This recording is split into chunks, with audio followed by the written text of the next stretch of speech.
ምን ይለናል ካላችሁ ተመለሱ፣ ወደኔ ተመለሱ፣ ወደ ሐሳቤ ተመለሱ፣ ወደ ፍቃዴ ተመለሱ።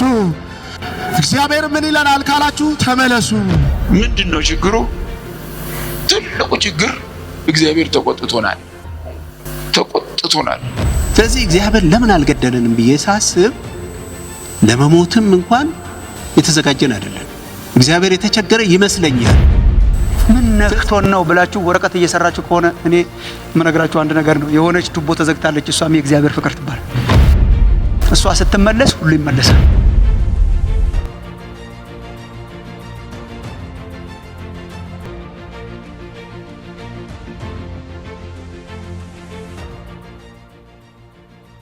ሥርዓቱንና ትእዛዙን ሁሉ ትጠብቅ ዘንድ ዕድሜህም ይረዝም ዘንድ አምላካችሁ እግዚአብሔር እንዳስተማራችሁ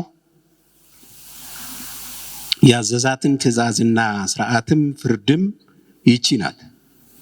እንግዲህ እስራኤል ሆይ ስማ፣ መልካምም እንዲሆንልህ የአባቶችህም አምላክ እግዚአብሔር እንደተናገረህ ወተትና ማር በምታፈሰው ምድር እጅግ እንድትበዛ ታደርጋት ዘንድ ጠብቅ።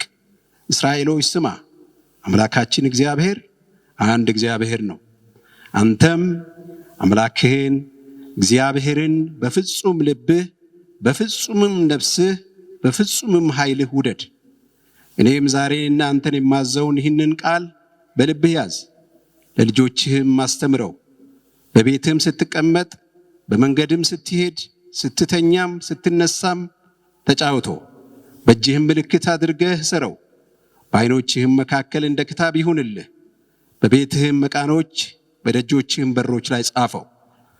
አምላክህ እግዚአብሔር ለአንተ ሊሰጣት ለአባቶች ለአብርሃም ለይስሐቅና ለያዕቆብ ወደ ማለላቸው ምድር በገባ ጊዜ ያልሰራሃቸውንም ታላቅ መልካም ከተሞች ያልሞላሃቸውንም ሀብትና የሞሉ ቤቶች ያልማስካቸውንም የተማሱ ጉድጓዶችና ያልተከልካቸውንም ወይንና ወይራ በሰጠ ጊዜ በበላህና በጠገብህ ጊዜ በዚያን ጊዜ ከግብፅ ምድር ከባርነት ቤት ያወጣህን እግዚአብሔርን እንዳትረሳ ተጠንቀቅ።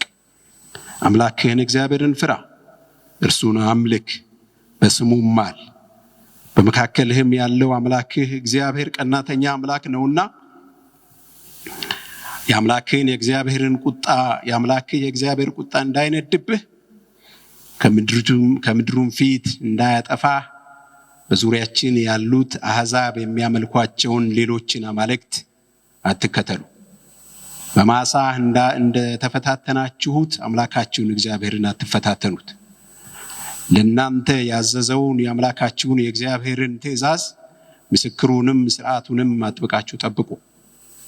መልካምም ይሆንልህ ዘንድ እግዚአብሔር ለአባቶችህ ወደ ማለላቸው ወደ መልካሚቱ ምድር ገብተህ እርሷን ትወርስ ዘንድ እግዚአብሔርም እንደተናገረ ጠላቶችን ሁሉ ከፊትህ ያወጣልህ ዘንድ በእግዚአብሔር ፊት ቅኑንና መልካሙን አድርግ። በኋለኛውም ዘመን ልጅህ አምላካችን እግዚአብሔር ያዘዛችሁ ምስክርና ሥርዓት ፍርድስ ምንድን ነው ብሎ በጠየቀህ ጊዜ አንተ ልጅህን በለው፣ በግብፅ የፈርዖን ባሪያዎች ነበርን፣ እግዚአብሔርም በጽኑ እጅ ከግብፅ አወጣን። እግዚአብሔርም ከግብፅ በፈርዖን በቤቱም ሁሉ ላይ እኛ እያየን ታላቅና ክፉ ምልክት ተአምራትም አደረገ። አባቶቻችንም ወደ ማለላቸው ምድር አግብቶ እርሷን ይሰጠን ዘንድ ከዚህ አወጣን። እንደ ዛሬው በሕይወት እንዲያኖረንና ሁልጊዜም መልካም እንዲሆንልን አምላካችንን እግዚአብሔርን እንፈራ ዘንድ ይህችንም ሥርዓት ሁሉ እናደርግ ዘንድ እግዚአብሔር አዘዘን። እርሱም እንዳዘዘን በአምላካችን በእግዚአብሔር ፊት እናደርጋት ዘንድ ይህችን ትእዛዝ ሁሉ ብንጠብቅ ለእኛ ጽድቅ ይሆንልናል። እግዚአብሔር ይባርካችሁ። ቁጭ ብለን እንጸልያለን። ይህንን ፕሮግራም ይህንን የጾም ጸሎት ጊዜ እያሰብን በጸሎት ውስጥ ነው ያለነው። ጸሎታችንን እግዚአብሔር በቃሉ እንዲያስተምረን እንጸልያለን። ያ ሁላችሁም እንደምታውቁት በምድራችን ላይ በጣም ብዙ ጾም አለ። ቢያንስ 2 ትላልቅ ጾሞች አሉ። እኛም ደግሞ እዚህ እየጾምን ያለ ነው። እኔ ስረዳ እግዚአብሔር ወደዚህ አይነት ነገር ሊያመጣን በጣም ብዙ ነገር የወሰደብን ይመስለኛል። በጣም ብዙ ነገር ግን አልሰማንም። እኛ ጋር ያልተወሰደ ነገር አለ ብዬ እኔ አላምንም። በጸሎት ማስታወቂያው ላይ ትላንትም ፓስተር ተመስገን ሲል እንደነበረው መግደል ብቻ ሲቀረው ማለት ነው። ለምን አልገደልንም ብዬ ሳስብ ደግሞ ለመሞትም አልበቃንም። ወደ እግዚአብሔር የሚሄድ ሰው በዚህ በምድር የእግዚአብሔርን ባህሪ መለማመድ አለበት። መንግሥተ ሰማያት እዚህ ያልኖርነውን ሕይወት ያልጀመርነውን ሕይወት እዛ እንኖርም። ከዚህ ጀምረን እዛ ነው የምንጨርሰው። እዛ ሙሉ እንሆናለን። ስለዚህ እግዚአብሔር ለምን አልገደልንም ብዬ ሳስብ ለመሞትም እንኳን የተዘጋጀን አይደለም። እግዚአብሔር የተቸገረ ይመስለኛል። ከአጠገባችን፣ ከሀገራችን፣ ከቤተሰባችን፣ ከትዳራችን፣ ከኑሯችን ያልተወሰደ ነገር የለም። እግዚአብሔር እሱ እንዲመልስልን ይህንን ጾም ጸሎት በጣም በፍርሃት እንደጀመርነው በጨዋነት በግርግር በሌለበት ሁኔታ፣ ጩኸት በሌለበት ሁኔታ በእግዚአብሔር ፊት መጨረስ ይኖርብናል። በጣም ብዙ ዕዳ አለብን እግዚአብሔር ጋር። ይሄ በጣም ሲሪየስ ቢዝነስ ነው ለኛ። እኔ እንደውም ከዚህ ስንወጣ ምንድነው የምንሆነው? ከዚህ ድባብ፣ ከዚህ ከተመቸ ኢንቫይሮንመንት ውስጥ ስንወጣ ምን ሊሆን እንችላለን የሚለው ነገር እያስፈራ፣ ውጪውን ገና ካሁኑ እየፈራሁት ነው ያለሁት። እዚህ ራሴን አይቼ ከዛ በኋላ ስወጣ የምኖረውን ኑሮ ሳስብ ፈራለሁ። እኔ እንደዛ አይነት ስሜት ነው ያለ። ስለዚህ እንደዚህ አይነት ኢንቫይሮንመንት ውስጥ ባያልቅ ይሄ ነገር ቢቀጥል ብዬ እመኛለሁ። በዚህ በጾም ጸሎት እግዚአብሔርን እንድንጠይቀው ፈልጋለሁ። እግዚአብሔር ሆይ እኔ እንዳደርግልህ የምትፈልገው ግን እምቢ ያልኩት ነገር ምንድን ነው? እግዚአብሔር ሆይ እንዳላደርግ የምትፈልገው እያደረግኩ ያለሁት ነገር ደግሞ ምንድን ነው? እግዚአብሔር ሆይ እያደረግኩ ያለሁት ደግሞ ማጠናከሬ እንድቀጥል የምፈልገው ነገር ምንድን ነው ብለን በጣም ራሳችንን መፈተሽ ይገባናል። አንዳንዶቻችን ምናልባትም የመጨረሻ ጊዜያችን ሊሆን ይችላል ብዬ እፈራለሁ።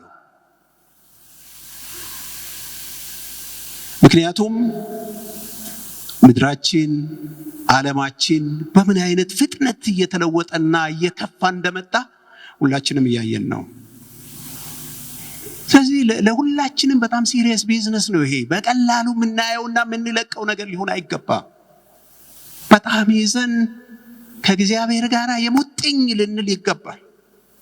ከእግዚአብሔር ጋር ልንጣበቅ ይገባል። ዛሬ 5ኛ ቀናችን ነው።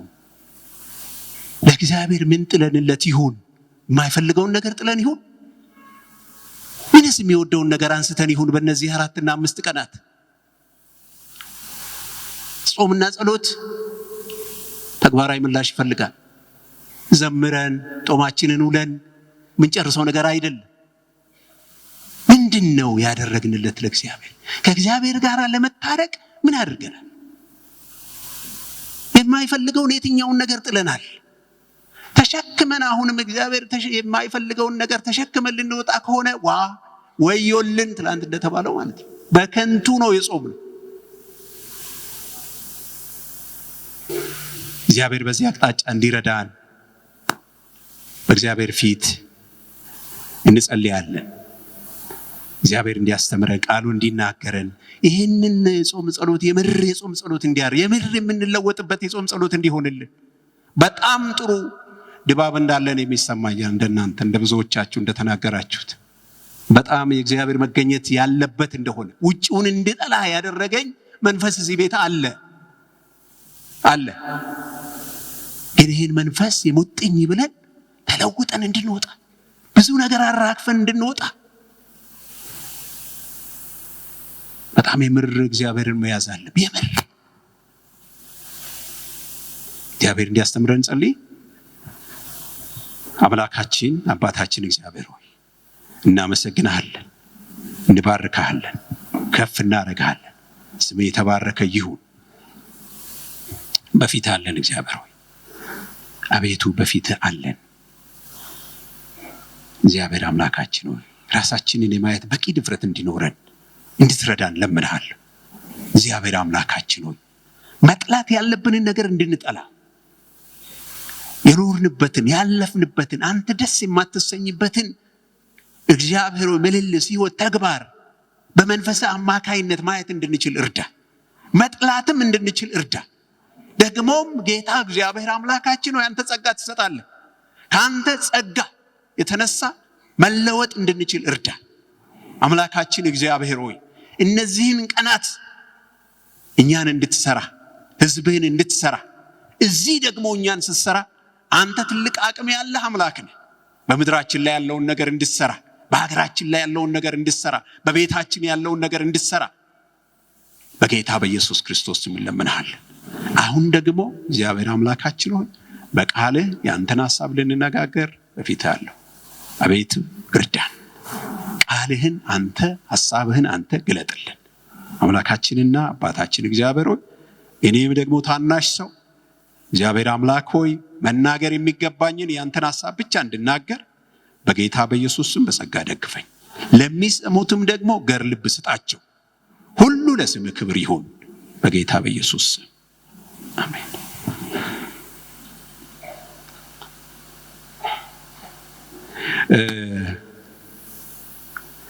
በጣም ይቅርታ፣ ወደ ቃሉ በቀጥታ መሄድ ሲገባኝ ትንሽ ንግግር አረኩባችሁ። እኔም እንደዛ ሲደረግ አልወድም፣ ግን በውስጥ ያለውን ስሜት ማካፈል ጥሩ ነው ብዬ ስላሰብኩ ነው። ግድ ስለመሰለኝ ነው እንደዛ ያደረግኩት። ሰኞ ስንጀምር እነዚህን ቀናት በሙሉ ወደዚህ የሚመጣውን የእግዚአብሔርን ቃል ስሰማ ነበረ እና የእግዚአብሔር መንፈስ ከሞላ ጎደል አንድ አይነት ሐሳብ ነው። እኔ ይህን ፕሮግራም እንደሰማው ከተዘጋጀው ቆይቻለሁ፣ ግን የመጡ ሰዎች ተናጋሪዎች በሙሉ ሲናገሩ የራሴን ነገር እያየው ነበር። የራሴን መልእክት እግዚአብሔር የሰጠኝን እያየው ነበረ። ሰኞ ዕለት እንደምታስታውሱት ወደ እግዚአብሔር ቃል እንመለስ፣ ወደ መንፈሱ እንመለስ የሚል ነው የሰማነው። ለዛ ነው ዘዳግም መጽሐፍ ሙሉን እኔ ከተወሰነ ምስክርነት በኋላ መጽሐፍ ቅዱስ ሙሉን ማንበብ ወዳ ቤቴም እንደዛ እናነባለን። በእንግሊዝ ሀገር አንዲት ባፕቲስት ቤተክርስቲያን የቤተክርስቲያኒቱ መሪ ሲመሰክር ሰምቼ መጽሐፍ ቅዱስ እንዴት እንደሆነ አላቅም፣ ግን ኮንቲኒየስሊ አንብበው በ82 ሰዓት ጨረሱ። 82 ሰዓት ኮንቲኒየስሊ ያነበብነው አለ። ከዛ ተከፋፍሎ ሲያነቡ አንድ ምእመን ከነሱ መካከል ሌት ነው የመጣችው አለ። ሌት መጣ፣ የሚልኪያስ መጽሐፍ ደረሳት እና ሚልኪያስ ላይ ደግሞ ምን እንዳለ ታውቃላችሁ። እና የሚልኪያስን መጽሐፍ ጠዋት ተራዋ በሆነ ጊዜ መጣ ነበበቻል። ከዛ በንጋታው መጣ መሰከረችልኝ አለ። ያን ቀን ከሰዓት በኋላ ከባለቤቴ ጋራ ፍቺ ለመፈጸም ፍርድ ቤት ቀጠሮ ነበረኝ። ሚልኪያስ መጽሐፍ እግዚአብሔር እዛ ጋር ምን ብሏታል? መፋታትን እጠላለሁ።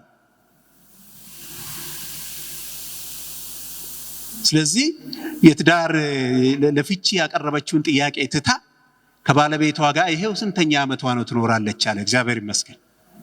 የእግዚአብሔር ቃል ምንም ማብራሪያ ሳያስፈልገው ማለት ነው። ምንም እኛ ማብራሪያ ሳያስፈልገን ብቻውን እንዳይሰራ እንቅፋት የሆነን ይመስለኛል እንጂ ብቻውን የፈለገውን ነገር ለሰው ራርቶ ለዚህ ሴትዮ ራርቶላታል። እንደዛ ይሰራል እግዚአብሔር። አሁንም በቤተክርስቲያናችን በተጀመረው በዚህ አዳዲስ ነገር የማምጣት መንገድ ይሄም ይመጣል ብዬ ገምታለሁ። የእግዚአብሔርን ቃል ብቻ አንብበን የምንሄድበት ቀን ይመጣል ብዬ ገምታለሁ። ሌላ ማብራሪያ ምንም ሳንጨምር ማለት ነው። አንድ ምዕራፍ 2 ምዕራፍ አንብበን የምንሄድበት ጊዜ ሊመጣ ይችላል ብዬ ገምታለሁ። ወደ ቃሉ ስንመለስ አንደኛው መንገዳችን እሱ ነው ብዬ ነው የማስበው። ቶሎ ብዬ የክርስቲያን ቤተሰብ 3 ቫልዩስ ወይም እሴቶችን ለመናገር ነው ዛሬ በዋናነት እዚህ መካከል በፊታቸው የቆምኩት። ሶስት ነገሮችን ለማንሳት ፈልጋለሁ። ስለ ክርስቲያን ቤተሰብ እኔ የጋብቻና ቤተሰብ አገልግሎት ክፍል አገልጋይ ነኝ። ስለዚህ ፓስተርም ሲነግረኝ ወንድም ተስፋዬም ሲሰጡኝ እዚህ ኤሪያ ላይ እንድናገር ነው ኤክስፔክት የሚደረገው፣ የተስማማ ነው በዛ ነው። ስለዚህ እኔም ደስ የሚለኝ አሁን ቀረብ ብዬ እዛ ውስጥ ስለገባው ስለ እንደሱ አይነት ነገር ብናገር ነው እና ወደ ቫልዩስ ምን ሶስቱ ነገሮች ምንድናቸው የሚለውን ነገር ከማንሳቴ በፊት እንደው እንደ መንደርደሪያ የሚያገለግሉ የተወሰኑ ነጥቦችን ማንሳት ፈልጋለሁ። አንደኛው ነገር እግዚአብሔር በምድር ላይ ያለውን ፕሮግራም ለማስኬድ ቤተሰብን ነው የመረጠው። ይሄን እንደ ክርስቲያኖች ማወቅ አለብን። ቤተክርስቲያን ከዛ በኋላ ነው የመጣችው። እንዴት ብላችሁ ብትጠይቁኝ አዳምና ሔዋን፣ አብርሃምና ሳራ፣ ከዛ በፊት ኖህና ቤተሰቡ የጥፋቷ ሲደርስ አንድ ሰው ብቻ ያስቀረበት እግዚአብሔር የለም። የእግዚአብሔር በምድር ላይ ያለው ዓላማ የተመሰረተው በቤተሰብ ላይ ነው። ለዛ ነው ባለፈው የሰንበት ትምህርት ሳስተምር ስናገር ነበር። ለእያንዳንዳችን ከቤተሰባችን የሚበልጥ ኃላፊነት አልተሰጠንም። በእውነት ይሄን በመናገር እግዚአብሔር እውነት እንደተናገርኩ ነው የሚመሰክርልኝ። ፋክት ነው። ቤተሰባችንን ሳንሰራ እዚህ ቤተክርስቲያን እንሰራለን ካል ትክክል አይደለም፣ ውሸት ነው፣ አይሰራም። ትልቁ እግዚአብሔር የሰጠን ኃላፊነት ቤታችን ነው። ስራ የሚጀምረው ከቤታችን ነው። እግዚአብሔር ራሱ ስራውን መስራት የጀመረው ከዛ ስለሆነ ማለት ነው። ስለ ቤተሰብ ስንነጋገር አንደኛ ፋሚሊ ሃውስሆልድ የምንለው በቤተሰብ ደረጃ ለምሳሌ እኔ ከቤቴ ነው የመጣሁት። እዚህ እናንተ ጋር አለኝ ቤተሰብ፣ እያንዳንዳችሁ አላችሁ፣ አብዛኞቻችሁ አላችሁ። ምናልባት ያላገባ ያልወለደም ሰው እንኳን ካለ ፋሚሊ አለው ማለት ነው። እዛ ውስጥ መጀመሪያው ግንድ ውስጥ ይገባል። ከዛ በኋላ ደግሞ የቤተ ክርስቲያን ፋሚሊ አለ። የቤት እንደዚህ የአጥቢያ አለ፣ በዲኖሚኔሽን የእግዚአብሔር ቤተሰብ እንኳን አለ እኮ ሁላችንም የምንጠቅሰው ማለት ነው።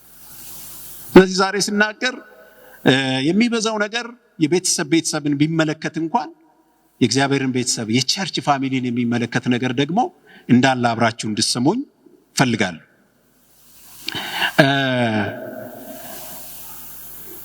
ቤተሰቦቻችን የታላቅ ሐሴት ምክንያት እንደሚሆኑ ሁሉ የታላቅ ሐዘንም ምክንያት ሊሆኑ ይችላሉ።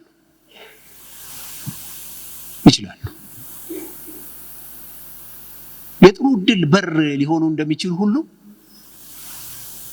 የበር መዘጋት ምክንያትም ሊሆኑ ይችላሉ። ሁለቱም አላቸው። በህይወታችን ሰው ሁሉ ሲጠላል፣ ሰው ሁሉ ሳይቀበለን ሲቀር፣ ሰው ሁሉ ፊቱን ከኛ ሲያዞር፣ ምናልባት ጸሎታችን እንኳን ለጊዜው ያልተሰማ በመሰለን ጊዜ፣ በጣም በአስቸጋሪ ጊዜ አብሮን የሚቆመው ብቸኛው ፓርት ወይም አካል ቤተሰባችን ምንም እንኳን ለጥሩም ለመጥፎም እንደ ምክንያት የሚያገለግል ቢሆንም እንዳያያዛችን ከእግዚአብሔር ጋር እንዳለን ቀረቤታ ስለ ክርስቲያን ቤተሰብ ስናወራ ማለት ከእግዚአብሔር ጋር ባለን ቀረቤታ ልክ ቤተሰባችን ጥሩ የመሆን እድል አለው። ስለዚህ ይሄ ቤተሰብ በዚህ ደረጃ አብሮን የሚቆም አብሮን የሚሆን ፕሮባብሊ ከእግዚአብሔር ቀጥሎ አብሮን የሚቆም ፋሚሊ እንደሆነ ለዚህ በጣም ትልቅ ትኩረት ልንሰጠው የሚገባ እንደሆነ ልናስብ ይገባል ማለት ነው። አንዳንድ ቤቶች ቤት ማለት ምን ማለት ነው ራሱ ብዬ ለማየትና ለማጥናት ሞከርኩ። ቤት ማለት ቤት ትርጉም አለው በነገራችን ላይ ጣሪያ ግድግዳ ምናምን ማለት ብቻ አይደለም። ከዛ ያለፈ ነገር አለ። ቤት ማለት ስትሄድ ሊያስገቡ የሚፈልጉ ሰዎች ያሉበት ማለት ነው። አንዳንድ ቤት እኮ አትገባ ወይም አትገቢ። እኛ ለማማከር በጣም አጭር ጊዜ ነው የሆነኝ እኔ እዚህ አገልግሎት ውስጥ ገብቼ፣ ግን ለማማከር የሚመጡ ሰዎችን ሳይ ይሄ በጣም ኢምፖርታንት እንደሆነ አሰብኩ። ለካ የማይገባበት ቤት አለ። ኢንቫይቲንግ ጋባዥ ያልሆነ ቤት አለ ማለት ነው። የኛ ቤት ምን አይነት ነው? ገብተን ለማረፍ የምንችልበት ነው? የምንናፍቀው ቤት ነው? እግዚአብሔር እንደዛ አይነት ቤት እንዲኖረን ይፈልጋል።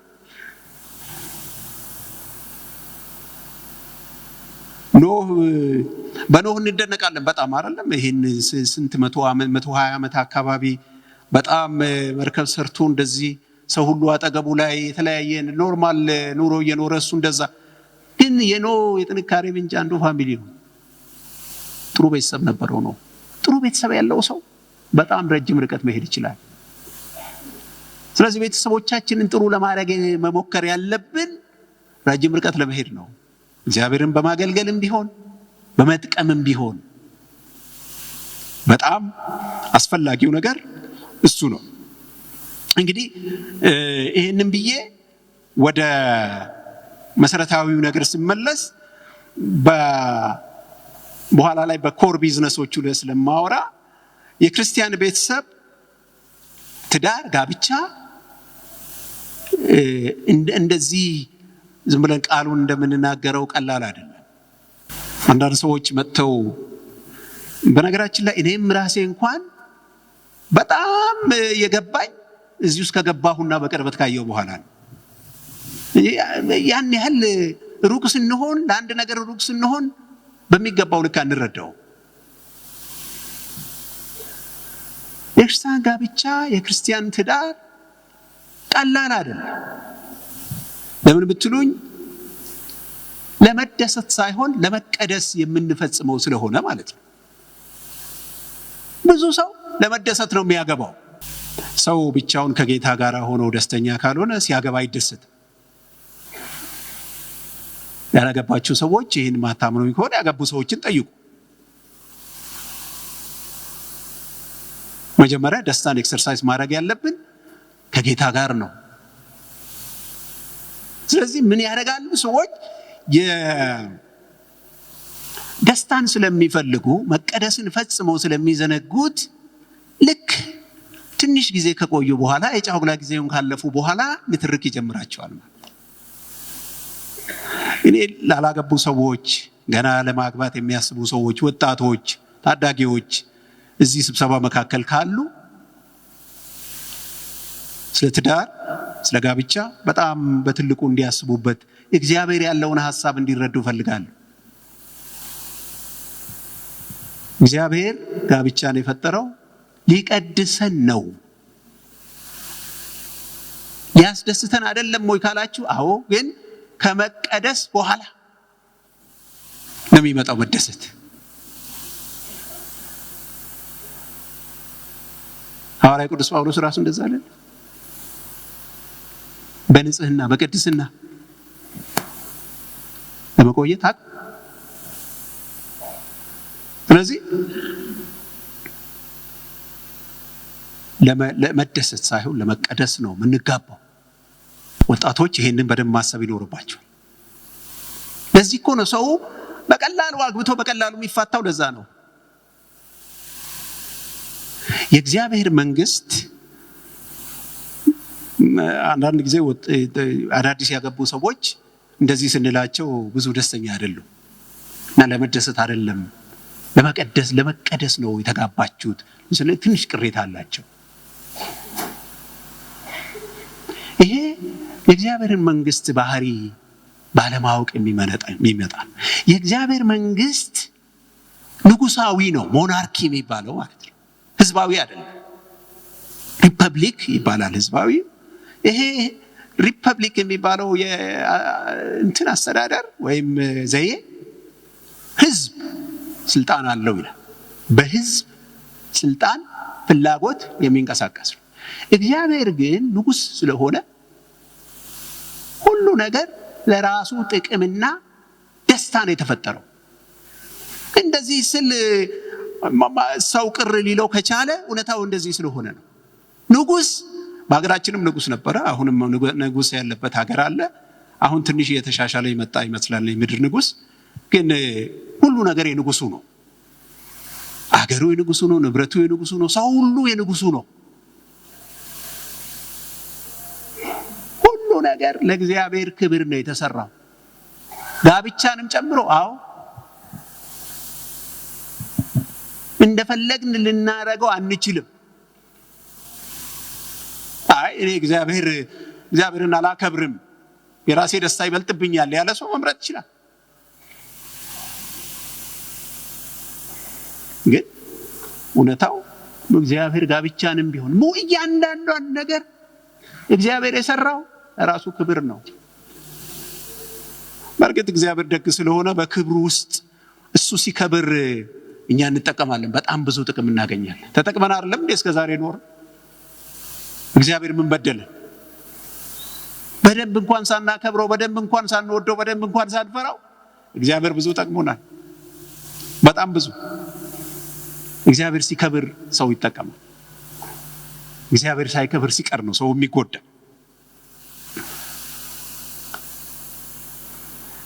ፍጹም የሆነ ፍቅር አስበን ወደ ትዳር ልንገባ እንችላለን። እውነታው ግን እንደሱ አይደለም። እግዚአብሔር በትዳር ውስጥ ፍጹም ፍቅር ይሰራል። ስለ ፍጹም ፍቅር የምንማረው ትዳር ውስጥ ሆነን ነው። እሺ ካልን ማለት ነው። ትዕግስት ካለን፣ እግዚአብሔርን የምንሰማ ከሆነ፣ ቃሉን የምናነብ ከሆነ፣ ዝግ ብለን የምንራመድ ከሆነ እግዚአብሔር ፍጹም ፍቅር የሚሰራው ትዳራችን ውስጥ ነው እንጂ ፍጹም የተሰራ ፍጹም ፍቅር ያለበት ትዳር ሰርቶ አይሰጠንም እግዚአብሔር፣ ወይም ከየትም አይመጣም። እኛ በምንሰራው ስራ፣ በምንኖረው ኑሮ ከእግዚአብሔር ጋር ባለን ኢንተራክሽን የሚመጣ ነው። ብዙ ነገር አለ። ትልቁ በጋብቻና ቤተሰብ ውስጥ የሚያጋጥመን ችግር አይ ቲንክ ትላልቅ ሰዎችም ጋር ሊኖር ይችላል ብዬ ገምታለሁ። ሰው ትዳር ውስጥ የሚገባው ለመጠቀምና ለመገልገል ነው። ለመጥቀምና ለማገልገል አይደለም። በአጠቃላይ ክርስቲያን የሆነ ሰው ከኖረም መኖር ያለበት ለመጥቀም ነው። በመጀመሪያ ቁጥር 1 ላይ ለመጠቀም ሳይሆን ለመጥቀም። የትዳር ውስጥ እንደዚህ ኤክስፔክት አድርጎ ገንዘብ ኤክስፔክት አድርጎ ንብረት ኤክስፔክት አድርጎ የሆነ ነገር ኤክስፔክት አድርጎ ይገቡና ሰዎች ከዛ በኋላ እዛ ትዳር ውስጥ መቆየት ያቅታቸዋል። ትዳር፣ ቤተሰብ እግዚአብሔር መጀመሪያ የመሰረተው ተቋም ከመሆኑ ጋር ተያይዞ በጥንቃቄ መጀመር አለበት፣ በጥንቃቄ መኖር አለበት፣ በጥንቃቄ ማለቅ አለበት። እግዚአብሔር ከሰጠን አሳይመንት ውስጥ በጣም ትልቁ ይሄ ነው። ለእያንዳንዳችን ከተሰጠን ትልቁ አሳይመንት እንዴት ልንጨርሰው ነው? ይህን ፕሮጀክት እግዚአብሔር እጃችን ላይ ያደረገውን ይህንን ፕሮጀክት እንዴት ነው የምንጨርሰው? አንደኛ በአግባቡ መጀመሩን እኛ እንኳን አልፈናል፣ ልጆቻችን በአግባቡ እንዲጀምሩ መስራት አለብን። ይሄም አሳይመንት እኛ ጋር አለ። ባለፈው ጊዜ አንድ መጠይቅ ጥናት እያደረግን ከቅድስና ጋር የተያያዘ ችግር ምን ያህል አለብን የሚለውን ነገር ለማወቅ አንድ መጠይቅ እየበተን ነበርና ቤት ህብረቶች ላይ ሄደን ስንበትን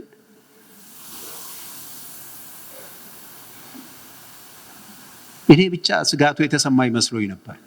አንዳንድ ሰው ጎልማሳ እንደዚህ የሆኑ ሰዎች መሙላት አይፈልጉም እና መጀመሪያውኑ ሰግቼ ስክሪፕቶ በርከት አድርጌ ይዤ ሄድኩኝ። ስክሪፕቶ ሲሉኝ ይላናል ሰጠው። ስክሪፕቶም ሰጥቻቸው የማይጽፉ ሰዎች አያል። መጠይቁስ ምን ይላል?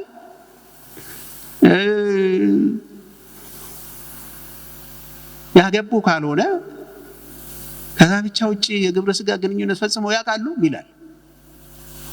ያገቡስ ከሆነ በጋብቻው ላይ ከጋብቻ ውጪ የግብረ ስጋ ግንኙነት ፈጽመው ያውቃሉ ይላል። እኔ እንደታዘብኩት ብዙ ሰው አልወደዳትም። በኋላ ይሄ እንትን ብሎ የራሴ ፐርሴፕሽን መስሎኝ መተን በኋላ ዲስከስ እናደርግ እንዴ ሌላም ሰው እንደዚህ ያለ 2-3 ሰው አለ። ይሄ ምንድን ነው የሚያመለክተው? በቤተ ክርስቲያን ውስጥ የቅድስና ጉድለት በጣም ብዙ አለ ማለት ነው። ቀላል ነገር አይደለም። ስለዚህ እኛም ስናስተምር እንደ ቤተ ክርስቲያንም በደንብ ማስተማር ይኖርብናል፣ በደንብ መናገር ይኖርብናል። በዚህ ጊዜ በትምህርት ቤቶች ያለው ትምህርት፣ በሶሻል ሚዲያ ላይ የሚመጣው ትምህርት ልጆቻችን ከ8 ዓመት ከ9 ዓመት ከ10 ዓመት ጀምሮ የግብረ ሥጋ ግንኙነት እንዲለማመዱ የሚጋብዝ ነው። መብት ነው ይላል። መብት ነው።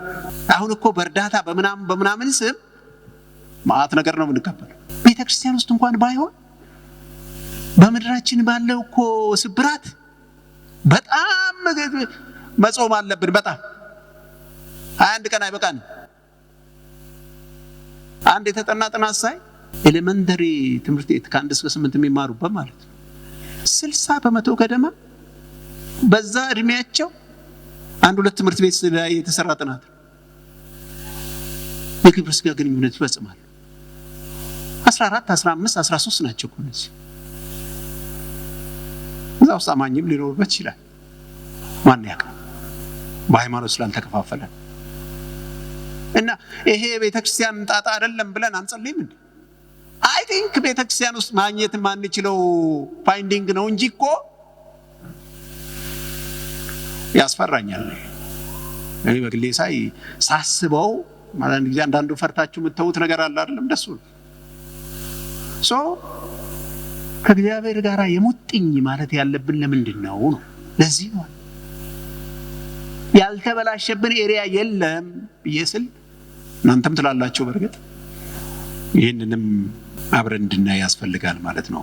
ብዙ ክርስቲያን ቤተሰብ ሰፊና ከባድ ስንጥቃትና ስብራት እየደረሰብን እንደሆነ በአግባቡ ይገነዘባል ወይ ነው ጥያቄ።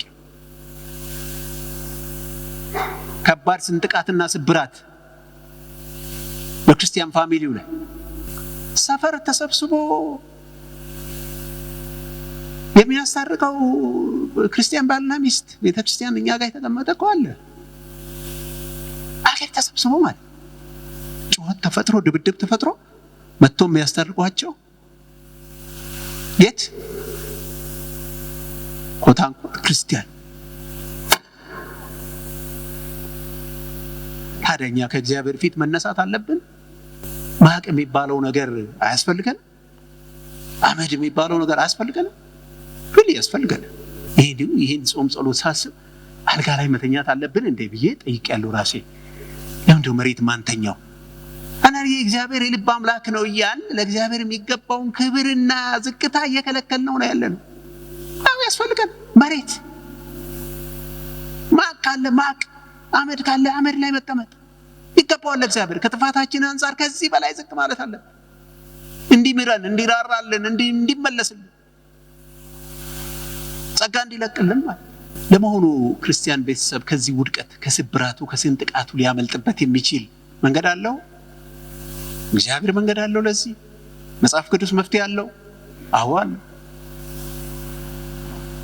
ዛሬ በዚህ ቀን ከነዚህ መካከል ኮር ቫሊዩስ ወይም እሴቶችን ለመናገር ሞክራለሁ።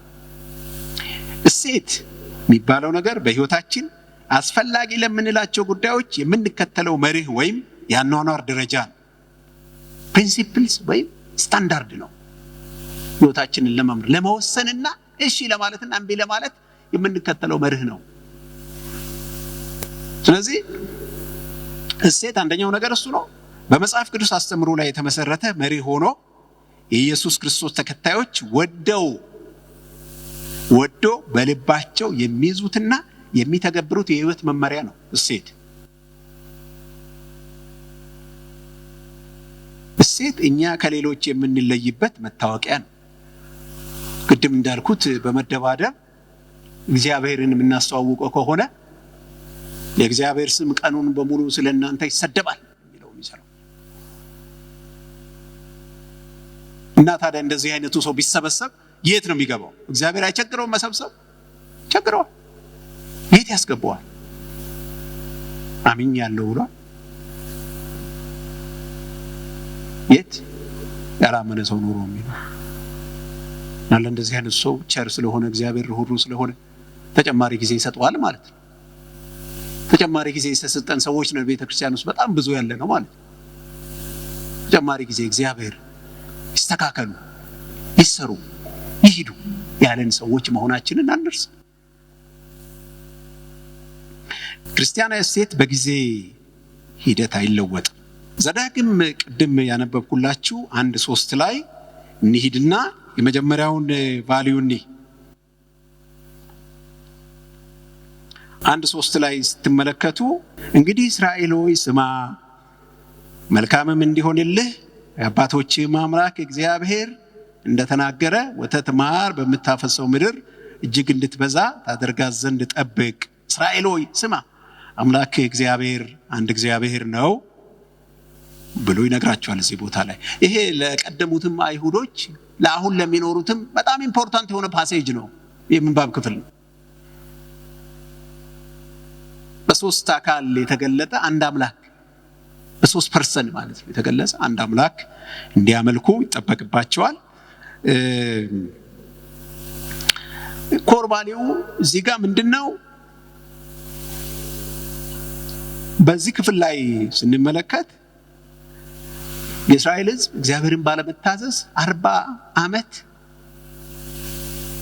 ዓላማ ቢስ የሆነ ጉዞና ልፋት ለፍቷል። በመጨረሻ አሁን እዚህ ጋር ሙሴ ሲናገራቸው በመጨረሻ ከ40 ዓመት ዓላማ ቢስ ጉዞና ፍዳ በኋላ ምስራቅ ዮርዳኖስ ምስራቅ ዳርቻ ላይ ደርሶ ቆመዋል ለመግባት። ከነዓን ለመግባት ተዘጋጅቷል። ከነዓን ምንድነው ብዬ ሳይ ማማል ምንድነው ከነዓን የት ነው ያለው ብዬ ሳይ ከነዓን ለካ በጣም ሰፊ ቦታ ነበረ እግዚአብሔር የሰጣቸው። የዛሬውን እስራኤል፣ ዌስት ባንክ፣ ጋዛ፣ ጆርዳን፣ ሳውዝ ሲሪያ እና እንደገና ደግሞ ሳውዝ ሊባኖን በጣም ካርታ ላይ ሳይሆን በጣም ሰፊ ቦታ። እግዚአብሔር ለዛ ትንሽ ህዝብ ይህን ሁሉ መሬት ይሰጣል እንዴ ብዬ ሳይ የእግዚአብሔርን ቸርነት እንተረዳው። ከዛ ማርና ወተት ታፈሳለች የሚለውን አንድ ጊዜ እስራኤል ሀገር የመሄድ እድል አጋጥሞኝ ጋዛ የሚባለው ቦታ ላይ ብርቱካን አቀረቡልን። ነግራችሁ አልችልም። ብርቱካኑ ያለማጋነን እንደዛ አይነት ኳስ የለም። እግዚአብሔር ለካ ያለው ዝም ብሎ እዚህ ጋር የተጻፈ እኮ አይደለም። እዛ አካባቢ ሄደን ብናየው አለ በቃ መሬት እያንዳንዱ ነገር እዛ ምድረ በዳ ነው። ወተት ግን ወተት እርጎ ሲያቀርቡልን እንደዚህ ውሃ ያለው እርጎ አታገኙ። እንደዚህ የሚቆረስ እርጎ ነው የምትበሉት። ማርና ወተት ማር ብቻ በልቼ አላየሁ። እና እዛ ሊያስገባቸው እግዚአብሔር ተዘጋጅቶ ሙሴ መጨረሻው ድጋሚ ነው። በነገራችን ላይ ማስጠንቀቂያ ድጋሚ ነው የሚነግራቸው። ካሁን ቀደም ሰብተውታል። አሁን ግን የመጨረሻ ማስጠንቀቂያ ነው። ከነዓን ደግሞ ማለት የተወደደ ማለት ነው። የተወደደ ማለት ነው። ሆኖም ከነዓን ያው ጣዖት አምላኪ ምግባረ ብልሹና በአጠቃላይ እስራኤል እንዲያምንና እንዲያደርግ እግዚአብሔር ከሚፈልገው እምነትና ተግባር በእጅጉ የራቀ ሕዝብ ያለበት ምድር ነው። ለእግዚአብሔር የሚመች ምድር፣ ለእግዚአብሔር ሕዝብም የሚመች ምድር አልነበረም። ስለሆነ ሙሴ ለሁለተኛ ጊዜ በድጋሚ ያስጠነቅቃቸዋል። ከእግዚአብሔር ቤተሰብ ጋር ትልቅ ተቃርኖ ባለው ጣዖት አምላኪና አምላክ የለሽ ማህበረሰብ መካከል መኖር እንዲችሉ እያዘጋጃቸው ነው። እግዚአብሔር በድጋሚ የሚያስጠነቅቃቸው ለዛ ነው። ዛሬ በራሳችን ከነዓን ውስጥ እግዚአብሔርን በመፍራትና በህይወት ኖሮ ለማደግ የሚያስችሉንን ነገሮች ማሰብ ይኖርብናል። አንደኛው ነገር እንደ ቫልዩ የምንወስደው መቅደም የሚገባውን ትክክለኛ ነገር መምረጥ ነው። መቅደም የሚገባውን ትክክለኛ ነገር መምረጥ። ዘዳግም ቅድም ያነበብኩላችሁ ምዕራፍ 6 ከ4 እስከ 9 እንመልከት እስኪ። ከ4 እስከ 9 እስራኤል ሆይ ስማ፣ አምላካችን እግዚአብሔር አንድ እግዚአብሔር ነው ካለ በኋላ አንተም አምላክህን እግዚአብሔርን በፍጹም ልብህ፣ በፍጹም ነፍስህ፣ በፍጹም ኃይልህ ውደድ። ይሄው እግዚአብሔር ሰሞኑን ሰምቻለሁ። ስንት 4ኛ ቀን 5ኛ ቀን ዛሬ ነው። መቅደም የሚገባውን ትክክለኛ ነገር መምረጥ። ከእግዚአብሔር ጋር ሪሌት በምናደርግበት ጊዜ በብዙ ነገር ሪሌት ማድረግ እንችላለን፣ ወይም ከእግዚአብሔር ጋር በብዙ ነገር መገናኘት እንችላለን። ለምሳሌ ልንታዘዘው ይገባናል፣ አንደኛው መንገድ ነው። ልንፈራው ይገባናል፣ ሌላኛው መንገድ ነው። እግዚአብሔር ግን ቁጥር 1 ከሱ ጋር ሪሌት እንድናደርግ የሚፈልገው በመውደድ እንዲሆን ነው። ወደነው ከሱ ጋር እንድንገናኝ እግዚአብሔር ይፈልጋል። እንድንፈራው አይፈልግም? ይፈልጋል። እንድንታዘዘው ይፈልጋል። ከሱ በላይ ውድድር ውስጥ ያላስገባው ነገር ግን እግዚአብሔር በመውደድ ከሱ ጋር ያለንን ግንኙነት እንድንመሰርት እግዚአብሔር ይፈልጋል። መታዘዝ አስፈላጊ ነው። መፍራትም አስፈላጊ ነው። መውደድ ከሁሉ ይበልጣል። እግዚአብሔር እንድንወደው ይፈልጋል። ጌታ ኢየሱስም በማቴዎስ 22:37 ላይ ይህንኑ ደግሟል። ማቴዎስ 22:37 ኢየሱስም እንዲህ አለው፣ ጌታ አምላክህን በፍጹም ልብህ፣ በፍጹም ነፍስህም፣ በፍጹም ሐሳብህም ውደድ። ታላቂቱና ፊተኛይቱ ትእዛዝ ይቺ ናት፣ እግዚአብሔርን ውደድ። ብሉይም አዲስ ኪዳንም እግዚአብሔርን መውደድ እሱን የማወቂያ ዋነኛው መንገድ እንደሆነ አድርጎ ያስተምራሉ። እግዚአብሔርን የምናውቅበት ዋነኛው መንገድ ይሄ ነው። እንግዲህ ፍቅር ወይም መውደድ የምንለው ነገር ሰው በተፈጥሮ ያገኘው ልዩ ችሎታ ነው። ሰው የሚወደው ነገር ከሌለ በስተቀር መኖር አይችልም። ፈትሻችሁ ከሆነ አስባችሁ ከሆነ ሰው መኖር የሚያቆመው የሚወደው ነገር ያጣ ጊዜ ነው። ያለ ፍቅር ሊኖር አይችልም ሰው። ፍቅር ስራችሁ ሮማንቲክ ማለት አይደለም። የፋሚሊ፣ የሀገር፣ የምን የዕቃ እንኳን እኮ ፍቅር አለ። ያ የሌለ ጊዜ ሰው ምንም መውደድ ያቆመ ጊዜ አይኖርም። አይታያችሁ ሰው እንደዚህ አይነት ፍጥረት ስለሆነ ማለት ነው። ፍቅር የሰዎችን ባህሪ መስተጋብርና ግንኙነት የሚወስን ትልቅ ኃይል ነው። ለዚህ ነው እግዚአብሔር እኮ ውደዱኝ የሚለው። ኢንተራክሽናችንን ከሱ ጋር የሚወስነው ፍቅር ነው። ከመፍራት ይልቅ ከመታዘዝ ይልቅ እግዚአብሔር ጋር የተሻለ ግንኙነት የሚኖረን በመውደድ ውስጥ ስንሆን ነው። ስለዚህ ለዚህ ነው እግዚአብሔር መውደድን የመረጠው። ውደዱኝ፣ ፍሩኝ ጥሩ ነው፣ ቃሌን ፈጽሙ ታዘዙ ጥሩ ነው፣ ግን ደግሞ ውደዱኝ። ለምን? ቢኮዝ በመውደድ ውስጥ ባህሪ አለ፣ መስተጋብር አለ፣ ግንኙነት አለ። እነዚህ ሁሉ የሚወሰኑት ስንወድ ለምንወደው ሰው የሚሆን ባህሪ ነው ዲቨሎፕ እያደረግን የምንሄደው። አንዳንድ ጊዜ የሆነ ነገር ወስዶብን ትንሽ ነገር ነካ አድርጎ ከሱ ጋር የሚያጣብቀን እኮ ለዚህ ነው። ያለ መቀራረብ ፍቅር የለም። ሰው ከተቀራረበ ይዋደዳል። ቤተሰቦቻችንን፣ ወንድም እህቶቻችን፣ እናት አባቶቻችን እኮ የምንወደው በመልካቸው በሚሰጡን ጥቅም በምናምን እኮ አይደለም። ኦፍ ኮርስ የደም ትስስር አለን። ከዛ በላይ ግን አብሮነት ነው። አብረን ያላደግነውን ሰው ልንወደው አንችልም። አብረን ያልኖርነውን ሰው፣ ያልተቀራረብነውን ሰው ልንወድ አንችልም። ስለዚህ እግዚአብሔር እንድንቀራረብ ከሱ ጋር የሚፈልገው ለዚህ ነው። እንግዲህ ይሄ በጣም ፈንዳመንታል የሆነ መሰረታዊ ነገር ነው። እግዚአብሔርን እወድሃለሁ ብለን መናገር ማለት ነው። እየለመድነው እያደግንበት እንሄዳለን። እሱ እንደተጠበቀ ሆኖ ግን እግዚአብሔርን መውደድ ማለት ማድነቅና ማመስገን ነው። በቃ የምንወደውን ሰው ምንድን ነው የምናደርገው? እናደንቃለን፣ እናመሰግናለን። ይኸው በሰውኛ ነገራችን የሚገለጠው ነገር እኮ እግዚአብሔርም ጋር ይሄዳል አብዛኛው ነገር። ሌላኛው እግዚአብሔርን የምንወድበት መንገድ ለፍላጎታችን ሁሉ በእርሱ ላይ መደገፍ ነው። ይህ ደግሞ የጸሎት ዋና ማዕከል መሆኑ ይታወቃል። ለፍላጎታችን፣ ለኒዳችን፣ ለሚያስፈልገን ነገር ሁሉ እሱ ላይ መደገፍ ነው። ለምሳሌ ያህል አምሽቶ የመጣ ልጅ ቢኖረን ቤታችን እና ያ አምሽቶ የመጣ ልጅ እያለቀሰ ዛሬ አምሽቼ ስለመጣው አውቃለሁ እዚህ ቤት አባባና ማማራት እንደማሰጡኝ ይገባኛል፣ በቃ ዛሬ በረሃብ መሞቴ ነው ቢል የጽድቅ ቁጣችን መነሳቱ አይቀርም። በጥፊ እንደተመታን ያህል ሳይሰማን አይቀርም።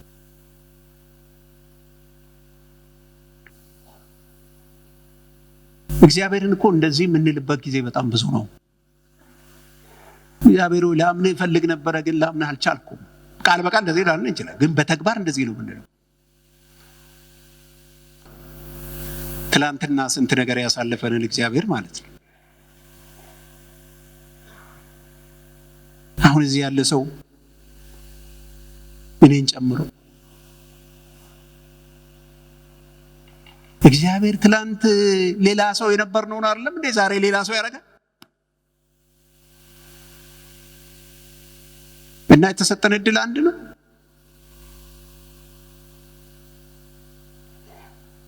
ከትምህርት ቤት ወጥቼ አንድ ደሞዝ መብላት መጀመሪያ ከትምህርት ቤት ሲወጣ በጣም ውድ ነውና ደሞዝ መብላት በጣም አማረኝ። በጣም ትልቅ ብር 500 ብር ምናምን መብላት በጣም ትልቅ ነው። ምንም ላልነበረው ሰው ማለት መደበኛ ገቢ ለሌለው ሰው 500 ብር መብላት ያጓጓል። እና ሄድኩኝ ክፍለ ሀገርና 1-2 ዓመት ከሰራው በኋላ በቃ አይ በዚህ ስራ አልቀጥልም ብዬ ተመለስኩ። ተመልሼ በ1988 ዓመተ ምህረት አንድ ጓደኛዬ ቤት አለ። ጠዋት 2 ሰዓት 3 ሰዓት እዛ ቤት እገባለሁ። 11 ሰዓት ወይ 12 ሰዓት እሱ ሲመጣ አነባለሁ፣ ጸልያለሁ፣ አነባለሁ፣ ጸልያለሁ። ከዛ ስራ አማረኝ። እንደዚህ እያደረኩ አማረኝ ስራ ማለት ጸሎቱን ሲጀምርም ስራ እያማረኝ ነበር የገባሁት። እንዴት በቃ እንደዚህ እስከ መቼ ድረስ ነው እንደዚህ ሳልሰራ ምኖር? ይሄ ግን ወደ ጸሎት አስገባኝ እግዚአብሔር ማለት ነው። ወደ ጸሎት ገባው። 7 ወር ይሆናል። ይሄ ቆይቼ እግዚአብሔር እንደጅ ጠናሁት የሚለው ነገር በጣም ይገባኝ። መቆየት እንደ እግዚአብሔር ፊት እንዴት በጣም አስፈላጊ እንደሆነ። ከዛ 89 በቃ ጨረስኩና 7 ወር አካባቢ ቆይቼ ወጣሁ።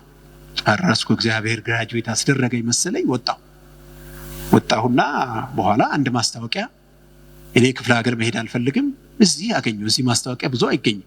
በ89 ዓመተ ምህረት ማለት እዛ አገኘሁና ልመዘገብ ስል ያን ሰሞን እግዚአብሔር የሰጠኝ ጉልበት የጸሎት ጉልበት ልነግራቸው አልችልም። በጣም በጣም ኃይለኛ የጸሎት ጉልበት እግዚአብሔር። አንደኛውን ቀን ፈተናው እንደነገ ሆኖ ማስታውሰው ሌሊት 9 ሰዓት እንደዚህ እየተነሳው ጸልያለሁ ያን ሰሞን በሙሉ። ያን ቀን ግን እንቅልፍ ጠዋት አዳክሞኝ በቃ አልተነሳውም 9 ሰዓት ላይ። ከዛ ግቢ ውስጥ የነበረ ውሻ በሩን ይቧጭራል። ሲቧጭር ነቃውና ሰዓቴን ሳይ 9 ሰዓት ነው።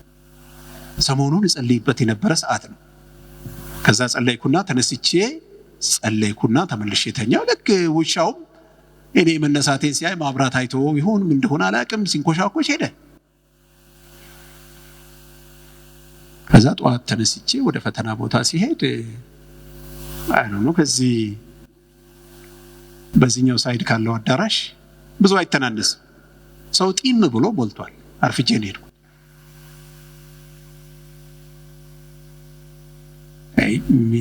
ምን ያህል ነፍስ ነው እንደ እኔ ይሄ ሁሉ ሰው? እነሱ የሚፈልጉት 3 ሰው። ቤቱ ጢም ብሎ ሞልቷል። ምንድነው ይሄን ያህል ነፍስ ነው እንደ ብዬ ወክ አድርጌ ወጣሁ። ከዛ ከፈተና ማዕከሉ ትንሽ ሳልሄድ እግዚአብሔር በድምጽ ማለት አሁን እኮ ከእግዚአብሔር ጋር በድምጽ ለመነጋገር በጣም ይቸግረኛል። ቱ ቢ ኦነስት ዊዝ ዩ በድምጽ ሰልፉ የኔ ነው ተመለስ አለኝ። ከዛ ጥሩ ነው። የሆነ ጊዜ ነበርንበት ደረጃ እኮ ለእግዚአብሔር ጥሩ ነበር። ከዛ ተመለስኩና መጨረሻ ገብቼ ፈተናውን ተፈትኜ ወጣሁ። ሰራው ማላቀውም አለ ትንሽ ሞካከርኩትም አለ። በኋላ እግዚአብሔር እንደዛ ብሎኛል። እግዚአብሔርን ያስገባኝ መልሶ ሄድኩና ቤት የገባው። ከዛ ሁሉ ማሰው 10 ሰው ሲወጣ ስሜ ወጥቷል። አሁን እምነቴ መጨመር ጀመረ። ለካ ያ የሰማሁት ድምፅ ትክክል ነው። አሁንም ገና ይቀረኛል። 3 ሰው ነው የሚፈለገው ከ10 ላይ የቃል ፈተና ተባለና አሁንም ያንን ፈተና ተፈተንኩ። ያ እግዚአብሔር የተናገረኝ ነገር ለዚህም ነው። ለካ እግዚአብሔር ሙሉውን ነው የነገረኝ። እኔ ፈርቼ ምን ብዬም ከዚህ ከ10 መካከል አሁን 3 ከ3ቱ መካከል ገባውና ስራ ተቀጠርኩ። ስራ ተቀጥሬ 2ቱ ሰዎች ከኔ ቀድሞ በስራው ላይ በጣም ፊት አደረጉ። እኔ በጣም ዲሌይ አደረጉ። ከዛ አለቃዬ የመጡ ትልቅ ሰው ናቸው። ምን አንተ እነሱ ካንተ ጋር ነው የተቀጠሩት፣ ለምንድነው አንተ ወደ ኋላ ቀረህ እኮ ምንድነው የሆነው አይሉኝ። ከዛ 1-2-3 እንደዚህ ሲደጋግሙብኝ ተማረርኩና ያን ጊዜ ደግሞ ቤታችን በጣም ኃይለኛ ጸሎት ይጸልያል። ጠዋት ይጸልያል፣ ማታ ይጸልያል። ባላ አቡነ ጴጥሮስ ነው ቢሮዬ። ተነስቼ ታክሲ ተሳፍሬ አውቶቡስ ተራ ሄድኩ ስራ ለመልቀቅ። በቃ ይቅርብኝ፣ እኔ ምን እኚህ ሰውዬ እየጨቀጨቁኝ ስራውንም አልቻልኩትም፣ በቃ ልሂድ። ከዛ አውቶቡስ ተራ ደርሼ ሌላ ታክሲ ወደ ቤቴ ለመያዝ ሲጠብቅ ተመለስ አለኝ። ተመለስ ቆሜ ተሟገትኩ ከራሴ ጋር። ተመለስኩ። በእግዚአብሔር ፊት ነው የምነግራችሁ። ከዛን ቀን ጀምሮ እግዚአብሔር ታሪኬን በሙሉ ለወጠ። ለመጀመሪያ ጊዜ በዛ ቤት ታሪክ በቻርተር አውሮፕላን ከመሪ ጋር ለመሄድ እድል ያገኘ የመጀመሪያው ሰራተኛ ነው የነበረው። ከዛ በኋላ ታሪኬ ወደ ኋላ አልተመለሰም፣ ወደፊት እስከ ዛሬ ድረስ ነው የምላችሁ።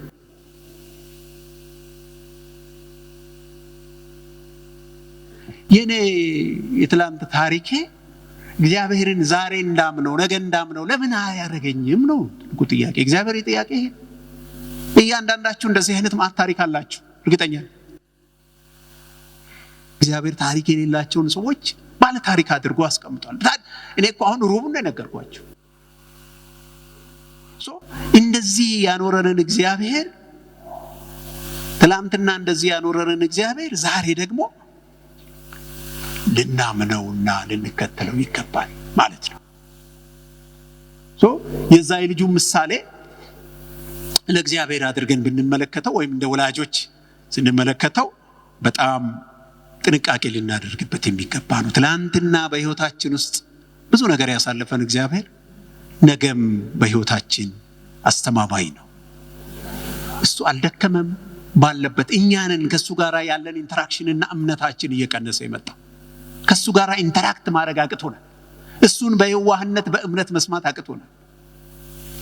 ስለዚህ አሁን በምንጸልይበት ጊዜ እግዚአብሔርን እንድናምነው መጸለይ አለብን። እሱ ላይ ዲፔንድ እንድናደርግ ማለት። አንድ ሰው ሲናገሩ ጸሎት እግዚአብሔርን ጠይቁት፣ ኢንዲፔንደንት እንዳያረጋችሁ፣ ሰኪውርድ እንዳያረጋችሁ እግዚአብሔርን ጠይቁት። ራሳችሁን የቻላችሁ እንዳያረጋችሁ፣ ደግሞ በራሳችሁ ሙሉ ዋስትና እንዳላችሁ እንዲሰማችሁ እንዳትሆኑ እግዚአብሔርን ለምኑት። የጸሎት ርዕስ እኮ ነው። እኛ ሰኪውርድ እንድንሆን ነው የምንለምነው፣ ኢንዲፔንደንት እንድንሆን። በሁሉ ነገር ራሳችንን የቻልን ስንሆን ነው ምቾት የሚሰማ። ቢያስር ወይ ግን እግዚአብሔር እንደዚህ ብላችሁ ጠይቁት። ለምን? እግዚአብሔር ጋር እንድንቆይ ያደርገናል። ሌላ ሶስተኛ ነገር እግዚአብሔርን ስንወደው ንስሐ እንገባለን። ንስሐ መግባት እግዚአብሔርን የመውደድ ሌላኛው ምልክት ነው። ንስሐ መግባት እግዚአብሔርን የመውደድ ሌላኛው ምልክት ነው። ስለ ንስሐ እኔ ሁለት ነገሮች ልናገር። አንደኛው ነገር ብዙ ጊዜ ንስሐ የምንገባው የሆነ እግዚአብሔር አታድርጉ ያለውን ነገር ያደረግን ሲመስለን ነው። ግን በመጽሐፍ ቅዱሳችን ላይ ፈረንጆች ያልቆጠሩት ነገር የለም። አይዶ ነው አበሻም ቆጥሮ ሊሆን ይችላል፣ አፍሪካም ቆጥሮ ሊሆን ይችላል። ግን እኔ ፈረንጅ ጽሑፍ ነው ያነበብኩት 600 ምናምን አታድርጉ የሚል አለ፣ 1300 ምናምን ደግሞ አድርጉ የሚል አለ። ስለዚህ ላጠፋነው ጥፋት ብቻ ሳይሆን ማድረግ ሲገባን ሳናደርግ ለቀረነው ነገር ምህረት መጠየቅ አለብን። ንስሐ ስንገባ እሱንም መጨመር አለብን። ሁለተኛው ነገር ስለ ንስሐ ስንናገር ትንሽ አይተለማምደን በጥቅሉ እየሄድንበት ያለ ነገር አለ። አይ ቲንክ አሁን ስንጸልይም ማስተካከል ያለብን ነገር ንስሐ ስናደርግ ኃጢአት መስራታችንን ማመን አለብን። ከማመን ይጀምራል። አድሚት ማድረግ አለብን። እግዚአብሔር ኃጢአት ሰርቻለሁ ማለት አለብን። የሰራነውን ኃጢአት ሜንሽን አድርገን ማመን አለብን። በሰራነው ኃጢአት ማዘንም አለብን። ሌላኛው ስቴፕ ነው። በጣም ከባዱ ስቴፕ ብዙዎቻችን ማንሄድበት ኃጢአትን መተው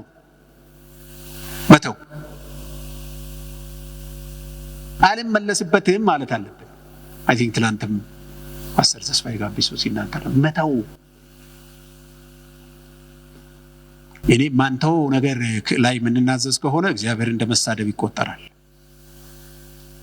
በጣም ጥንቃቄ ማድረግ ይኖርብናል። ንስሐ ኃጢአት እኮ በጣም የሚቀልብን ለማስተካከል ረጅም ስቴፕ የምንሄድ መሆኑን ስለማንረዳ ነው። ሎንግ ወይ ነው የምንሄደው ካጠፋን። ስለዚህ ላለማጥፋት እንድንጠነቀቅ ይሄን ረጅም መንገድ ማወቅ አለብን፣ ማረም አለብን። የሰረቀ ከእንግዲህ አይስረቅ ብቻ ብሎ አይቆም። በእጁ እየሰራ ለሌላው የሚያካፍለው ነገር ደግሞ ይኑሩ፣ ይካስ ማለት እኮ። ከዛ በኋላ ከማረም በኋላ ሌሎችን ይቅር ማለት ያስፈልጋል። ይቅርታ የሚያበቃው ንስሐ የሚያበቃው እነዚህን ስቴፖች በማሟላት መሆኑን ማሰብ ይኖርብናል ማለት ነው። በተለይ ለሌሎች የምናሳየው ተቆርቋሪነት፣ የምናደርገው ድጋፍና እንክብካቤ እግዚአብሔርን እንደምንወደው የምናሳይበት መንገድ ነው። ማቴዎስ 25:40 ላይ ሁላችሁም እንደምታውቁት ከነዚህ ከትናንሾቹ የት አግኝተን አበላን፣ የት አግኝተን አጠጣን፣ የት አግኝተን አለበስን ብሎ የሚጠይቁት ማለት ነው። ጌታ አብልታችሁኛል፣ አጠጣችሁኛል ምናምን ብሎ ሲል እንደዛ የሚጠይቁትን ነው ጌታ በዚህ ስፍራ ያላቸውና ይሄንን ማድረግ እግዚአብሔርን እንደምንወድ ማረጋገጫ ሌላኛው ሐሳብ እንደሆነ ለመግለጽ። ሁለተኛው ትክክለኛውን አስተሳሰብ መምረጥ ነው። ትክክለኛውን አስተሳሰብ መምረጥ ዘዳግም 8:10-12 ላይ ልትመለከቱት ትችላላችሁ። አምላክ እግዚአብሔር ላንተ ሊሰጣት ለአባቶች ለአብርሃም፣ ለይስሐቅ፣ ለያዕቆብ ወደ ማለላቸው ምድር በገባ ጊዜ ይልና በረከቶቹን ከዘረዘረ በኋላ በበላህ በጠገብም ጊዜ በዛን ጊዜ ከግብፅ ምድር ከባርነት ቤት ያወጣህን እግዚአብሔርን እንዳትረሳ ተጠንቀቅ ይላል። ሁለተኛው ነገር ለምቾት፣ ለሀብት፣ ለብልጽግና ትክክለኛውን አመለካከት መያዝ ነው። መጽሐፍ ቅዱሳዊ አመለካከት መያዝ ያስፈልጋል። ተጠንቀቅ ይላል። እነዚህ ሰዎች ያው ተቅበዝባዥ እረኞች መሆናቸው አብቅቶ ሀብታሞች ሊሆኑ ያልሰሩትን እግዚአብሔር ሊሰጣቸው። ከዛ በኋላ ግን እግዚአብሔር እዚህ ውስጥ ወጥመድ እንዳለ አይቷል። በምቾት ውስጥ የሚመጣ ወጥመድ፣ በብልጽግና ውስጥ የሚመጣ ወጥመድ እንዳለ እግዚአብሔር አይቷል። እንደ ክርስቲያን በጣም ልከኛ ኑሮ መለማመድ ጥሩ ነው። ለሀብት፣ ለምቾት፣ ለብልጽግና ቅድም እኮ ስንጸልይባቸው የነበሩ ነገሮች የተፈጠሩት በዚህ ምክንያት ነው። በዓለም ላይ ያለ ሰው ማያምን ሰው ከሚገባው በላይ ሲያከማች አይተን ስንገረም፣ የእግዚአብሔርን ስም የጠራ ሰው ደግሞ ከሚገባው በላይ ለማከማቸት ሲነሳ ይሄ ችግር ነው የሚመጣው። እግዚአብሔር ያስጠነቀቀው ማለት ነው።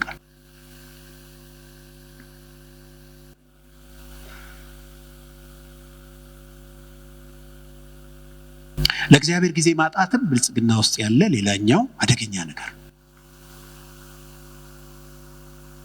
ሀብት፣ ምቾት ውስጥ የገቡ ሰዎች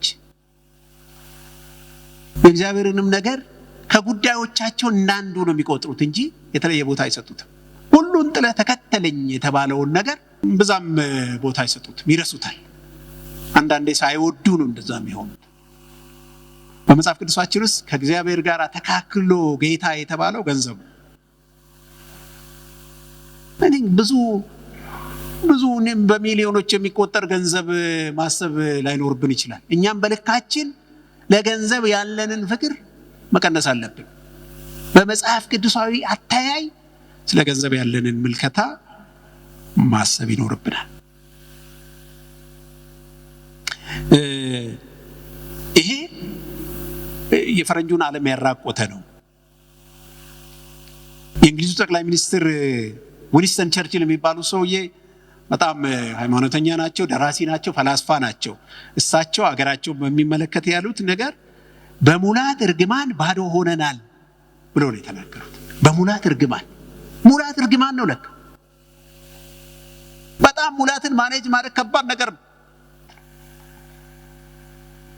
ብልጽግናን ለማስተናገድ ምን እናድርግ?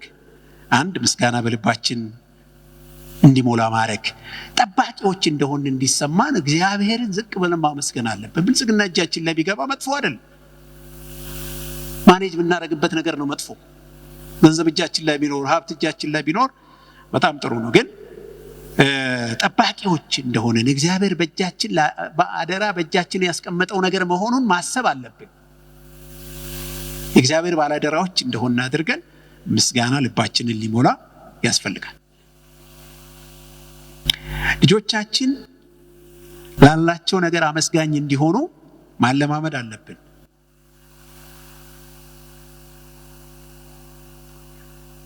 ከእባብ ጥርስ ይልቅ የማያመሰግን ልጅ ባህሪ ስለታም ነው ይላል ሼክስፒር።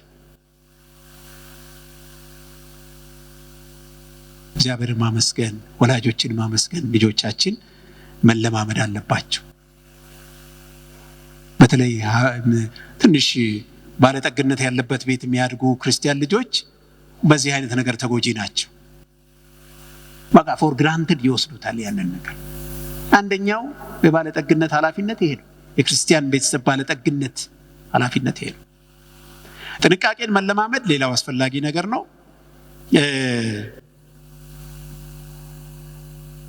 በጣም በጥንቃቄ ማየት፣ ገንዘብን በፍርሃት ማስተዳደር ያስፈልጋል። ያለ ፍቅር ከሚገባው በላይ ፍቅር እንዳይኖረን አድርገን ልጆቻችን ገንዘብ መፍራታችንን እያዩ ማደግ አለባቸው። ሰኪውላር የሆነ ማይንድ እንዳይኖረን ገንዘብን በሚመለከት ቶሎ ብዬ እያጠቃለልኩ ነው ያለሁት። በጣም ከባድ ሰዓት ላይ እንዳለን ስለማቅ እንደ ክርስቲያን ቤተሰብ ለብልጽግና ያለን አመለካከት ምንድን ነው የሚለውን ነገር መጠየቅ ተገቢ ነው። አንድ ታዋቂ የኖርዌይ ደራሲና ገጣሚ አረን ቦርግ ይባላልና ያጠቃለለበት መንገድ በጣም ኢንትረስቲንግ ነው። ምግብ ልትገዛ ትችላለህ፣ የምግብ ፍላጎት ግን አትገዛም ገንዘብ ስላለ።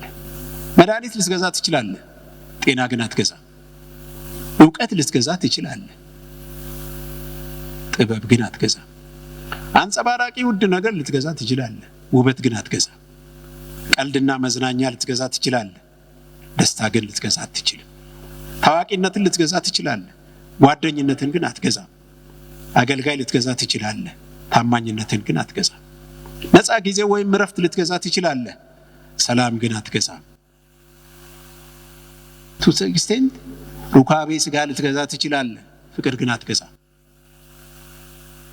የሁሉም ነገር ገለባ በገንዘብ ልትገዛ ትችላለህ፣ ፍሬውን ግን መግዛት አትችልም። በገንዘብ ላይ ያለ እምነት በጣም አደገኛ።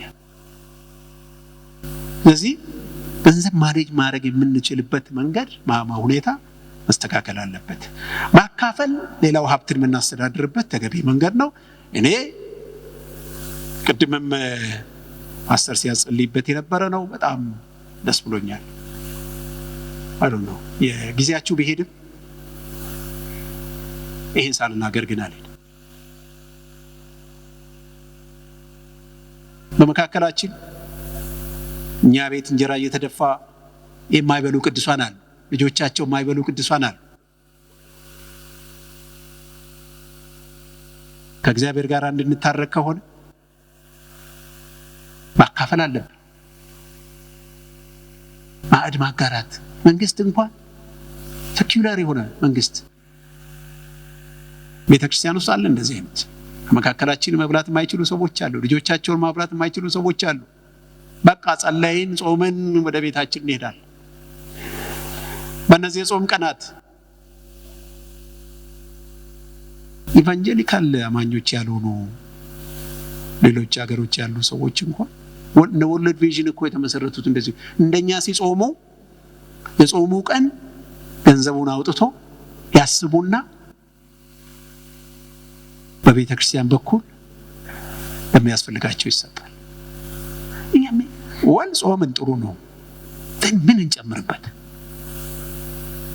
እንጨምርበት እዚህ ጾም ላይ እንዴት እናካፍል? ለምን ያልበላነውን አንሰጥ? ለእግዚአብሔር የሆነ ነገር ትንሽ ፈቀቅ ማለት አለብን። ወደፊት ያልተለማመድነውን ነገር መልመድ አለብን። አዲስ ነገር እናድርግ። ተፈቅዷል አልተፈቀደም አይደለም። አዲስ ኪዳን ጌታዬን ምን ባረግለት ደስ ይለዋል? እንደው ምን ባረግለት ምን ብሰጠው ደስ ይለዋል ነው ኑሮ። ጌታን ደስ የሚያሰኘውን ነገር አድርጉ የተባለ።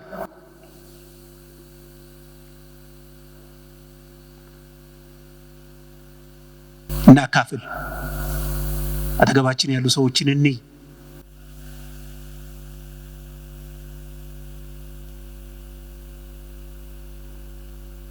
ቤት ህብረቶቻችን ላይ አንሄድም። ብዙዎቻችን በጣም የተቸገሩ ሰዎች አሉ እዛ። ጌታ የባረካቸው ትላልቅ ሰዎች አይሄዱም። አገልግሎት ብዙ አይነት ነው።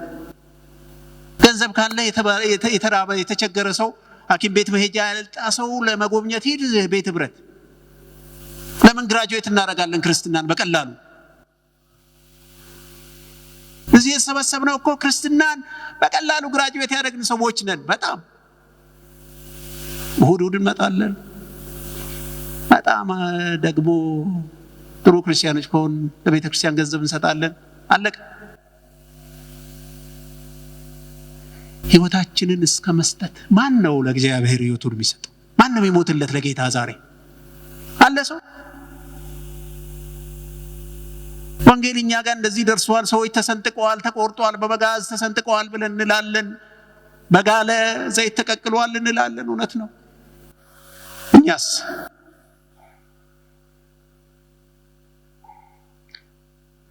ጉቦ በመስጠት እንኳን የምናጣውን ጥቅም ላለማጣት አይደለም እንዴ ጉቦ እየሰጠን የምንኖረው? እንደዛ አይደለም እንዴ የምንኖረው? እሺ አሁን ስንወጣ ምን ልንሆን ነው? የጉቦ ነገር ምን ይደረጋል? እኔ ቻሌንጅ ላደርጋችሁ ፈልጋለሁ።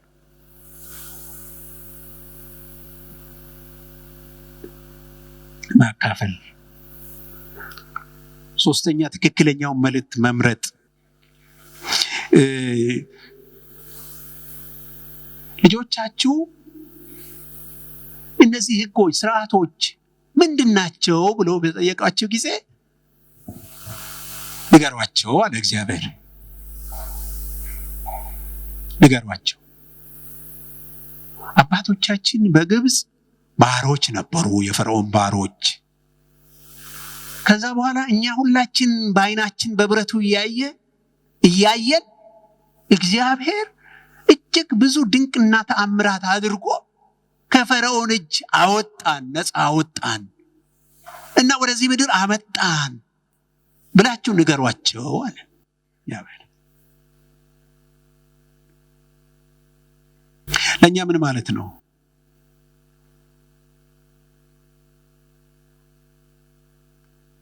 ልጆቻችን ስለ ሀብትና ገንዘብ፣ ስለ ምቾት ትክክለኛው አመለካከት ካለን እግዚአብሔርን ስለ መውደድ የምንናገርና የምንኖር ከሆነ ቀጥሎ የሚጠይቁን ጥያቄ አላቸው።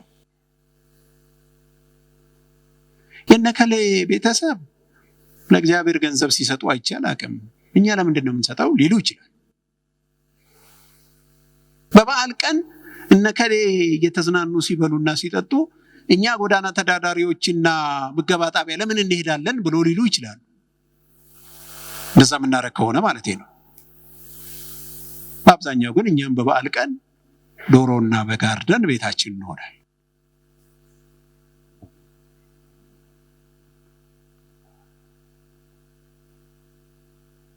እነከሌ ምግብ ሲበሉ አይጸልዩም፣ እኛ ለምንድን ነው የምንጸልየው?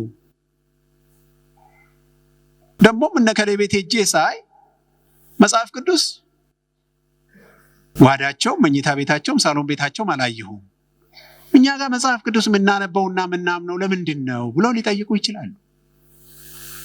እግዚአብሔር እንደዚህ አይነት ጥያቄ ሲመጣ ምን መመለስ እንዳለብን ዘዳግም መጽሐፍ ላይ አስቀምጧል። አይ እግዚአብሔር እንደዚህ እንድናረግ ስለሚፈልግ ነው ልንል እንችላለን። ለሰዎች ጥሩ ክርስቲያን ሆነን መገኘት ስላለብን ነው ብለንም መልስ ልንሰጥ እንችላለን። ግን እነዚህ ሰዎች የተባሉት ለእኛም ይሰራል። ኤፌሶን 2:8 እነሱም የተባሉት እንደዚህ ነው። እግዚአብሔር ምን አለ? እንደዚህ ብሎ በጠየቋችሁ ጊዜ እኛ አባቶቻችን የፈርዖን ባሮች፣ በግብፅ ምድር የፈርዖን ባሮች ነበሩ፣ እግዚአብሔር አወጣን ከባርነት ብላችሁ ንገሯቸው ነው። አይገኛ መልስ ይሄው ነው መሆን ያለበት። ለምንድን ነው እንደዚህ የምታረጉት? እግዚአብሔር በጸጋ ስላዳነን፣ ዋጋ ሳንከፍል ከባርነት ከድቅድቅ ጨለማ ወደሚደነቅ ብርሃን እግዚአብሔር ስላመጣን ነው እንደዚህ የምናረገው ብለን ለልጆቻችን መልስ መስጠት ይኖርብናል። ትክክለኛ መልእክት ለልጆቻችን ልንሰጥ። እግዚአብሔር በዛን ጊዜ እንኳን እውነት ነው ጸጋና ምህረት አለበት፣ ጸጋና ድነት አለበት። በነፃ ጦር አልነበራቸውም፣ ሰራዊት አላሰለፉም። እግዚአብሔር ራሱ ተዋክቶ ነፃ ወጣቸው። እኛም ለልጆቻችን ለምንድን ነው እንደዚህ የምናደርገው የሚል ጥያቄ ካነሱልን በዚህ ምክንያት ነው ብለን ልንነግራቸው ያስፈልጋል። ወደ ክርስቲያን ቤተሰብ ኑሮ ስንመጣ ለማጠቃለል ብዙ ጊዜ በጣም የተወሳሰበ የመፍትሄ ፍለጋ ጥረት እናደርጋለን። መልሱ ግን ከምናስበው በላይ በጣም ቀላል ነው። እግዚአብሔርን መውደድ። ከዚህ ውጭ ምን አቅም አለ? እግዚአብሔርን መውደድ። ልጆች ምቾት ከነሱን እግዚአብሔርን መውደድ። ታዳጊ ልጆቻችን አመፀኛ ከሆኑ እግዚአብሔርን መውደድ። ለልጆቻችን የምናወርሰው ዓለም ያሰጋናል፣ የምናወርሰው ምድር ያሰጋናል። እግዚአብሔርን መውደድ። እግዚአብሔርን መውደድ የክርስቲያን ቤተሰብ ማዕከላዊ መልእክት ነው። በዚህ ፕሮግራም፣ በዚህ ጾም ጸሎት እኔም ልቤን የሞላው እግዚአብሔር እንድንወደው ነው። ከወደድነው ብዙ ነገር ማድረግ እንችላለን። እግዚአብሔር ቃሉን ይባርክልን።